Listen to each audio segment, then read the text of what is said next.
안녕하세요 꾸님들, 자작꾼입니다. 자, 오늘은 캐패시터 점프 스타터를 또 한번 만들어 봤는데, 오늘 만드는 제품 같은 경우는 누구나 만들 수 있습니다. 납땜도 필요하지 않고요, 또 스폰 용접도 필요하지 않습니다. 그리고 또 조금은 복잡하게 생각할 수 있는 6S1P의 직렬 배열도 따로 연결하지 않으셔도 돼요. 제가 오늘 만든 제품은 이 제품입니다. 자, 다이코리아에서 6S1P가 연결된 케이스까지 포함된 제품을 공동구매로 판매하고 있고요. 이렇게 캐패시터 위쪽으로 대전류 단자 및 스위치, 또 전압까지 표시되는 요 똑딱이 스위치 하나 달아주면 되고요. 점프에 필요한 크레토스 단자 마이너스 플러스, 그리고 이렇게 손잡이만 만들어 주시면 충전하지 않아도 계속 사용할 수 있는 캐패시터 점프 스타터를 완성할 수가 있어요. 자작이 처음이시거나 만들기가 좀 복잡하다고 생각하셨던 분들에게 너무나 쉬운 방법으로 간단한 조립식으로 만들 수 있는 제품이다 보니까, 혹시 점프 스타터가 필요하신 분들, 또 배터리가 아닌 이 캐패시터 방식이 마음에 드신 분들에게는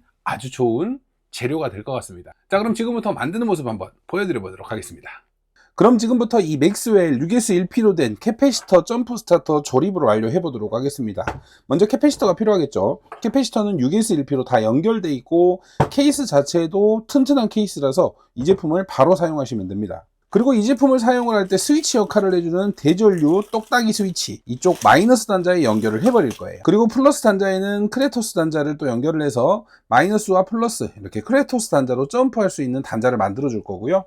그리고 위쪽으로는 이렇게 손잡이 하나 달아줄 겁니다. 그리고 이쪽 뚜껑을 열어보면 기존에 있던 이퀄라이저가 있는데, 자연 방전이 심해서 다이코리아에서 판매하는 별도의 이 이퀄라이저를 교체를 해줄 거예요. 단순하게 교체하고 잭만 바꿔 끼면 되는 방식이라 누구나 쉽게 하실 수 있습니다. 자, 이렇게만 하면 충전을 하지 않아도 계속 쓸 수 있는 캐패시터 점프 스타터가 완성이 돼요. 그리고 스폰 용접이나 이런 연결 작업을 하나도 하지 않아도 단순 조립으로 만들 수 있는 방식으로 점프 스타터를 만들어 보도록 하겠습니다. 가장 먼저 이 대전류 단자, 이 단자를 마이너스 쪽에 연결을 해줄 거예요. 자, 이 스위치 같은 경우는 기존에 차량에 연결하는 방식의 이런 단자들이 있는데, 이 단자는 사용하지 않고 뒤쪽을 풀러서 마이너스 단자는 이쪽에 바로 체결을 할 거고요. 플러스 단자는 여기에 있는 단자 하나를 빼서 이쪽에 크레토스 단자와 연결을 해줄 거예요. 그래서 플러스 마이너스 단자 먼저 체결을 해 볼게요. 자, 그러기 위해서는 먼저 이 대전류 단자 뒤쪽에 나사 4개를 풀어 줄게요.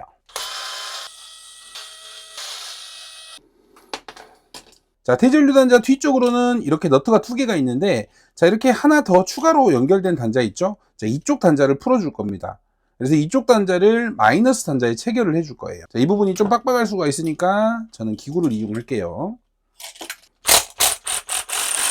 그래도 잘 풀리네요. 자, 이 단자를 이렇게 탈거를 했고요. 다음은 이쪽에 있는 이 볼트도 풀어주세요. 자, 이 상태에서 여기에 있는 볼트를 이쪽에 돌려서 끼워줄 겁니다. 자, 딱 맞추고 그냥 돌리시면 되겠죠. 자, 근데 돌리다 보면 위치가, 저는 이 안쪽을 원하거든요. 근데 바깥쪽으로 와요. 자, 이렇게 최종적으로 감기는 부분이 바깥쪽이라서 저는 여기다가 와샤를 한 번씩 넣어 볼게요. 이 대형 와샤가 있는데, 이 와샤를 넣으면 높이가 좀 맞더라고요. 자, 플러스 선은 추가 작업을 좀 해줘야 될 것 같아요. 선이 돌리다 보니까 끊어졌어요. 자, 방금 이쪽 단자에 저는 평와샤 2개를 넣어주도록 하겠습니다. 자, 꼭 넣으셔야 되는 건 아닙니다. 저는 위치를 맞추기 위해서 하는 거예요. 체결을 해주면, 자, 딱 이쯤으로 돌아오죠? 바깥쪽보다는 안쪽에 있는 게 좋을 것 같아서, 부피적인 면에서 괜찮을 것 같아서 이렇게 안쪽으로 했고요. 자, 이 케이스를 풀어내고 이쪽에 마이너스 크레토스 단자를 먼저 연결을 해줄게요. 이쪽으로 좀 해놓고, 자, 이쪽 플라스틱 쪽에 걸려버리기 때문에 이쪽에 회로 작업을 해준 다음에, 그 다음에 완전하게 이렇게 마무리로 최종적으로 올 거고요. 먼저 이쪽에 크레토스 단자 마이너스를 달아줄게요. 일단은 이렇게 마이너스 단자 체결을 했고요. 이번에는 플러스 단자. 자, 플러스 단자에는 아까 풀어놓은 단자 있죠? 이 단자를 연결을 할 겁니다. 자, 이쪽은 이렇게 체결을 해주면 되는데, 이 볼트가 너무 길어요. 그래서 좀 짧은 볼트를 하나 찾으셔서 진행하시면 좋을 것 같습니다. 기존에 캐패시터를 연결하던 이 볼트가 딱 맞더라고요. 자, 이렇게. 그리고 이쪽에도 플러스 크레토스 단자를 연결을 해줍니다. 단단하게 조여주시고, 이제 최종 마무리는 안쪽에서 또 단단하게. 자, 이렇게 스위치와 마이너스 플러스 모두 연결을 했어요. 이제 스위치를 켜면 전압이 들어오면서 점프가 가능하도록 되는데, 여기에 있는 플러스 선이 있습니다.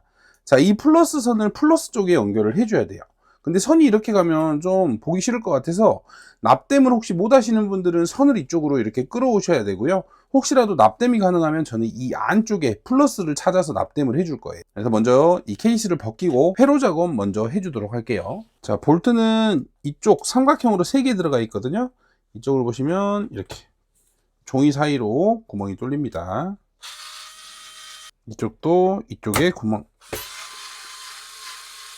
이렇게 3개를 풀면 커버가 벗겨져요. 기존에 이 케이블 있죠? 이 케이블은 잘라버릴게요. 위에서 먼저 한번 잘라버리고 아래쪽에서 쭉 빼주면 됩니다. 그리고 회로에 보면 이 커넥터가 있는데, 기존의 이 이퀄라이저 같은 경우는 자연방전이 심하다고 하니까 이걸 뽑아버릴게요. 자, 이렇게 뽑으시면 탈거가 됩니다. 여기에 이 새로운 이퀄라이저 잭이 똑같거든요. 여기에 꽂아만 주시면 돼요.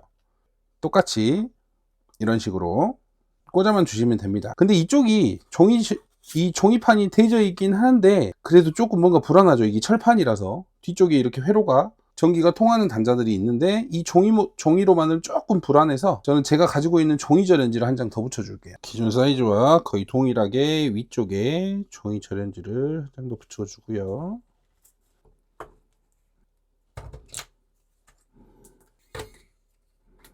이렇게 볼트가 체결되는 부분입니다. 이제 뚜껑을 씌워서 볼트만 체결해 주시면 돼요. 근데 저 같은 경우는, 자, 이쪽에 보시면 볼트메타 플러스 마이너스가 있죠. 자, 이 볼트메타 플러스 쪽에 이쪽 단자에 납땜으로 연결을 해줘 버릴게요. 따로 볼트메타를 연결할 수 있는 단자가 있는데, 이 플러스가 이쪽 캐패시터 플러스 쪽하고 같은 단자라서 이 플러스 단자에 이 선을 연결을 해주고 뚜껑을 닫아주면 선이 훨씬 더 깔끔할 것 같아요. 이런 식으로 짧게 이쪽에 있는 플러스까지 이렇게 오면 선이 중간에 끊어질 가능성이 많으니까 이 안쪽에서만 이런 식으로 짧게 볼트메타 쪽에 연결이 될 수 있도록 납땜을 해줄게요. 자, 혹시 납땜이 어려우신 분들은 이 이퀄라이저 회로 속에 이 볼트메타 연결하는 선이 있거든요. 자, 이 선을 이렇게 꽂으면 빨간색이 플러스예요. 그러면 이 선을 잘라서 피복을 벗기고 이쪽에 있는 플러스 선과 이렇게 꽈배기로 연결을 하시고 전기 테이프로 감으셔도 됩니다. 어쩔 수 없는 상황은 그렇게 사용하셔도 돼요. 절연 작업만 잘 하시고 꽁꽁 잘만 묶어 주시면 이런 식으로도 가능해요. 이 마이너스는 그냥 잘라 버리시고 플러스만 사용하시면 돼요. 자, 그렇게 한번 해볼까요? 단자 한쪽을 잘라 주시고요. 마이너스는 짧게 잘라 버릴게요. 이런 식으로. 그리고 피복을 벗겨 줄게요. 자, 이렇게 피복을 좀 길게 이런 식으로 벗겨 주시고, 자, 이쪽에 꽂아 준 다음에, 자, 그럼 플러스가 연결이 됐겠죠? 자, 이 플러스를 이쪽 선, 납땜이 안 되면 이렇게라도 해야죠. 어쩔 수 없죠. 납땜, 작은데 납땜이 어려우신 분들은 이렇게 꽈배기 해갖고 이 부분을 납땜을 하시면 좋을 것 같아요. 저는 수축 튜브로 수축을 시켜 버릴게요. 검정 테이프가 찾으려고 하니까 없어서 이렇게 수축 튜브로 마무리 작업을 해주고 테이핑 작업을 해주겠습니다. 참, 뭐 엄청 깔끔한 작업은 아니지만 그래도 납땜을 안 하고 최대한 만들 수 있는 방법, 이렇게 플러스 단자를 만들었어요. 자, 단자를 꽂고 스위치를 켜면, 자, 이제 이렇게 전원이 들어오죠. 7V 정상적으로 전압이 표시가 되면서, 자, 이렇게 플러스 단자를 이쪽에 연결을 해줬습니다. 자, 이제 연결을 했으니까 마무리 작업만 하면 될 것 같아요. 그러면 이제 뚜껑을 닫아줘야 되는데, 이 뚜껑을 닫기 전에 이쪽에 손잡이 하나 달아줄게요. 자, 이렇게 먼저 하나가 들어가면 그 다음 손잡이 위치를 정확하게 짚어줍니다. 두 번째 구멍도 뚫어줍니다. 그리고 손잡이를 넣어보면, 자, 이렇게 딱 맞게 들어가죠. 자, 이렇게 하면 손잡이까지 완성이 됐습니다. 자, 그럼 볼트로 체결을 해 볼게요. 자, 이때 이 회로를 정확하게 위치시키기가 힘들 때는 글루건으로 살짝 고정을 해주세요. 그 다음은 이퀄라이저도 고정을 해줍니다. 그러면 너트 체결할 때 더 쉽겠죠? 자, 이쁘게는 안 됐지만 이렇게 선이 지나가는 통로를 이렇게 만들어주면 눌림이 없겠죠? 자, 마이너스 단자만 이렇게 끝까지 와주시면 이제 점프 스타터가 완성이 됐어요. 너무나 쉽죠? 자, 방금 보신 대로 이렇게 캐패시터를 이용한 점프 스타터 만들기, 6S1P로 완성된 캐패시터를 이용하여서 대전류 단자 스위치만 하나 달아주면 전압도 표시가 되면서 스위치 제어가 됩니다. 그리고 이쪽에 플러스 마이너스 용접봉을 만들어서 점프만 하면 되겠죠? 자, 이렇게 캐패시터를 이용한 점프 스타터 조립을 한번 해보았습니다. 누구나 간단하게 만들 수 있고요. 납땜 없이도 조립만으로 이렇게 만들 수 있어서 좀 편하게 작업을 하실 수가 있어요. 그동안 작업이 좀 어렵게 느끼셨던 분들에게는 정말 좋은 아이템이라고 생각이 됩니다. 케이스도 정말 튼튼해요. 자, 그럼 이제 용접봉 단자에 점프 케이블을 만들고 연결을 해서 실제 점프하는 모습 한번 보여드려 볼게요. 자, 이 차량은 봉고3 차량이고요. 현재 방전이 되어 있습니다. 여기 시동 한번 걸어보면, 자, 이렇게 전원이 나가버리죠. 자, 한번 점프 스타트를 연결을 해 볼게요. 자, 단자 연결을 하고 스위치를 켜면,